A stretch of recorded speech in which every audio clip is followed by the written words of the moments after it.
Welcome to Research Rocks. In this video, we will see creative generative AI images in WhatsApp application. Where is available this feature and what is new? We will see detailed demonstration in this video. So now let's start on mobile screen. So let's start demonstration. Simply first of all enter the App Store, profile menu, scroll down, and we need to update version here. If WhatsApp update it's coming, so it's mandatory to update as a WhatsApp latest features. So I just simply update all of, go back, and as a simple open here WhatsApp. This is a WhatsApp application and this is a WhatsApp contact detail. You just simply tab here one of the contact. This is one of the contact, and here the addition button is showing in bottom of the screen. If you tap there, so look at this here, last options come here. Imagine, if you click here, and you should select one of them and then accordingly imagine yoga, dog yoga. So this is a beta version, but apart from that, it's amazing features they are introducing. So suppose for example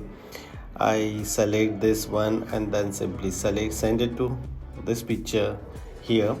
It's amazing. Again tap here. If you say type here aboardable castle, aboardable home, so car, so such kind of car is open here. It's man, so man is also coming here. Girl is also coming here. So such kind of features, imagine features are introducing WhatsApp. You should try and enjoy this feature and send someone special. Hope you enjoy. If you really like this video, so please hit the bell icon, share this video and subscribe our YouTube channel Research Rocks. Till then, Jai Hind, Vande Mataram.